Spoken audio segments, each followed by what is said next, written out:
Hills ప్రేక్షకులందరికీ నమస్కారం అండి. ఓం నమో నమ శివాయ నమో నమః. మరి యావత్ ప్రపంచము మహాశివరాత్రి పండగ పురస్కరించుకొని మరి శైవ దేవస్థానాలు ఏవైతే ఉంటాయో మహాశోభయాత్ర ఇప్పుడు శ్రీశైలం కావచ్చు, కాళహస్తి కావచ్చు, వివిధ శైవ క్షేత్రాల్లో శివుని యొక్క ఆశీర్వాదంతో, శివుని పార్వతి యొక్క ఆశీర్వాదంతో వినాయక సుబ్రహ్మణ్య స్వామి శైవక్షేత్రాలు ఎక్కడైతే ఉన్నాయో అంగరంగ వైభవంగా ఈ యొక్క మహాశివరాత్రి పండగ సందర్భంగా ఆలయాలన్నీ కూడా ముస్తాబవుతున్నటువంటిది.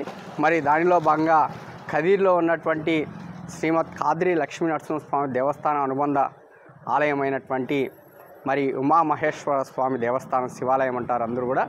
మరి ఈ దేవస్థానం కూడా దేవాదాయ ధర్మాదాయ శాఖ మరి ఆంధ్రప్రదేశ్ ప్రభుత్వం ప్రతిష్టాత్మకంగా మరి యొక్క మరీ ముఖ్యంగా ఆధ్యాత్మికకి ప్రధానమైనటువంటి పీఠం వేస్తున్నటువంటి, అది ముస్లిమ్స్ కావచ్చు, క్రిస్టియన్స్ కావచ్చు, హిందువులు కావచ్చు, ప్రధాన పీఠం వేస్తున్నటువంటి ఈ యొక్క ప్రభుత్వంలో మరి శైవ క్షేత్రాలకు సంబంధించినటువంటిది కదిరి ప్రాంతంలో ఉన్నటువంటి శివాలయం నందు మరి ఈ రోజు నుంటే అంటే దాదాపు ఒక 10 రోజుల నుండి ఈ యొక్క శివాలయానికి స్వాముల యొక్క సంరక్షణలో, దేవాదాయ శాఖ పర్యవేక్షణలో మరి ఈ యొక్క ఆలయాన్ని అంతా కూడా ముస్తాబు చేస్తున్నటువంటిది. రేపు జరగబోయేటువంటి ఉమామహేశ్వర స్వామి యొక్క కళ్యాణోత్సవం, అలాగే రేపు రాత్రి అంతా కూడా అందరూ కూడా హిందువులు, శైవులు ముఖ్యంగా ఈ యొక్క పండగని చాలా అంగరంగ వైభవంగా చేసుకుంటారు. మరి శివరాత్రి రోజు రాత్రి అంతా కూడా ఎవరైతే శైవ భక్తులు ఉంటారో, శివుని భక్తులు ఉంటారో ఉపవాసం ఉండి స్వామి వారిని రాత్రి అంతా కూడా కొలిచి, భక్తి భజనలతో కొలిచి మరి ఉదయం మరుసటి రోజు సాయంకాలము ఆ నక్షత్రాన్ని చూసిన తర్వాత మరి ఉపవాస దీక్ష అనేటువంటిది విరమిస్తారు. మరి అలాగే ఉమామహేశ్వర స్వామిని కూడా దర్శించుకుంటారు. కదిరి ప్రాంతంలో మరి ముఖ్యంగా మనకి శివాలయం ఉంది కదా, ఈ శివాలయం దగ్గరకు అంతా కూడా వచ్చి రేపంతా కూడా వేద పండితులచే మంత్రోచ్చారణచే ఇక్కడ ధూపదీప నైవేద్యాలు మరియు కైంకర్యాలు కూడా దేవాదాయ ధర్మాదాయ శాఖ పర్యవేక్షణలో అంతా కూడా జరుగుతాయి. దాంట్లో భాగంగా మరి కదిరిలో ఉన్నటువంటి శివాలయము అన్ని ఏర్పాట్లు చేసుకొని స్వామివారి దర్శనార్థం భక్తాదులకు ఎటువంటి అసౌకర్యం కలగకుండా సౌకర్యవంతమైనటువంటి, ఆరోగ్యకరమైనటువంటి మంచి వాతావరణంలో స్వామివారి యొక్క ఆశీర్వాదం, కరుణా కటాక్షాలు ప్రతి ఒక్కరు కూడా ప్రాపించాలని మా యొక్క యూనిస్ తరఫున కూడా తెలియజేసుకుంటూ మరొకసారి శివరాత్రి శుభాకాంక్షలు. మరి స్వామివారు ఇక్కడ ఉమామహేశ్వర స్వామి దేవస్థానంలో స్థానికంగా స్వామివారి యొక్క వేదం, ఇక్కడ స్వామివారి యొక్క ధూపదీప నైవేద్యాలు, కైంకర్యాలు అన్నీ చూసుకుంటుంటారు. మరి స్వామివారితో మాట్లాడి రేపు జరగబోయేటువంటి కైంకర్యాలు, అలాగే రేపు రాత్రి అంతా కూడా భక్తి భజనలు, స్వామివారి కళ్యాణోత్సవం, వివిధ ఏర్పాట్లు ఏ విధంగా జరుగుతున్నాయేమని స్వామివారిని అడిగి తెలుసుకుందాం. స్వామివారు మీ పేరు, నమస్కారం అండి, మీ పేరు అంతా చెప్పి రేపు జరగబోయేటువంటి కైంకర్యాలన్నీ చెప్పండి.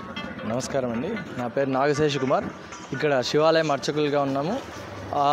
మాఘమాసంలో చాలా విశేషంగా ఉంటుంది. మామూలుగా ఇక్కడ ఖాద్రి క్షేత్ర లక్ష్మీ నరసింహస్వామి దేవస్థానం ఆధారంగా అనుబంధ సంస్థ అయినటువంటి ఉమామహేశ్వర ఆలయం మామూలుగా శివాలయము అని చెప్పుకుంటూ ఉంటాం. ప్రతి నెల అమావాస్య ముందు రోజు చతుర్దశిగా మనం చెప్పుకుంటే దాన్ని మాస శివరాత్రి అని పిలుస్తాం. కానీ మాఘమాసంలో అమావాస్య ముందర వచ్చే చతుర్దశిని మహాశివరాత్రి అని చెప్తాం. అందుకే మాఘమాసం అనేది పవిత్రమైన మాసంగా మనము దేవుణ్ణి ఆరాధిస్తాం. అలాంటి మాఘమాసంలో మహాశివరాత్రి కార్యక్రమంని వేడుకగా చేసుకొని ఉదయం ఇక్కడ మన ఉమామహేశ్వర ఆలయంలో ఉదయం పొద్దున 5:30 గంటలకే స్వామికి పంచామృత సహిత ఏకవార రుద్రాభిషేకము, తర్వాత విశేషంగా భక్తులందరికీ దర్శనార్థము స్వామికి సాయంత్రకాలంలో గ్రామోత్సవం పుష్ప అలంకరణతో స్వామికి గ్రామోత్సవం నిర్వహించబడుతుంది.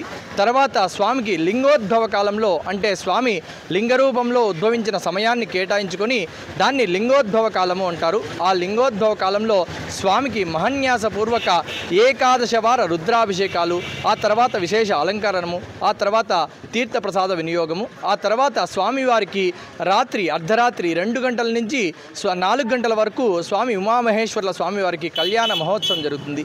ఆ తర్వాత భజన కార్యక్రమాలన్నీ జరుగుతాయి. విశేషంగా భక్తులందరూ చాలా పెద్ద ఎత్తుగా పాల్గొంటారు. ఇంకా పైగా స్వామివారికి నక్తము అంటారు. మామూలుగా శివరాత్రి రోజు ఉండే ఉపవాసాన్ని నక్తంగా పిలుస్తారు.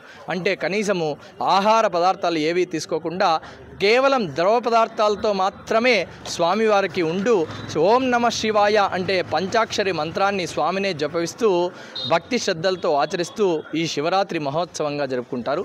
అలాంటి ప్రతి ఒక్కరూ ఈ మహోత్తమైన కార్యక్రమంలో పాల్గొనాలని పదే పదే ప్రతి ఒక్కరికి కోరుచున్నాం. స్వామివారు రేపు జరగబోయేటువంటి కైంకర్యాలని చెప్పారు. ఈ అంతా కూడా దేవాదాయ ధర్మాదాయ శాఖ ఈఓ గారి యొక్క పర్యవేక్షణలో ఇవంతా కూడా జరుగుతాయి. మరి ఇక్కడ ఉన్నటువంటి ప్రతి ఒక్కరు కూడా ఏదైతే నియమ నిబంధనలు పెట్టారో దేవస్థానానికి స్వామివారు దర్శించుకోవడానికి అదంతా పాటిస్తూ మరి దీనికి సహకరిస్తున్నటువంటి పోలీస్ శాఖ కావచ్చు, మున్సిపాలిటీ శాఖ కావచ్చు, రెవెన్యూ శాఖ కావచ్చు, ఆల్ డిపార్ట్మెంట్స్, ప్రభుత్వ యంత్రాంగము, మరీ ముఖ్యంగా కదిరి ఎమ్మెల్యే కందుకొండ వెంకటప్రసాద్ గారి యొక్క పర్యవేక్షణలో ఇవన్నీ కూడా జరుగుతున్నాయి. మరి ఇదంతా కూడా స్వామివారి కైంకర్యాలు స్వామివారు చెప్పినట్లు ప్రతి ఒక్కరు కూడా తూచా తప్పకుండా పాటిస్తూ మరి మరొకసారి మన మహాశివరాత్రి శుభాకాంక్షలు. స్వామివారు చెప్పిన దానికి మా యూనిస్ తరఫున స్వామివారికి కూడా ప్రత్యేకమైనటువంటి ధన్యవాదాలు.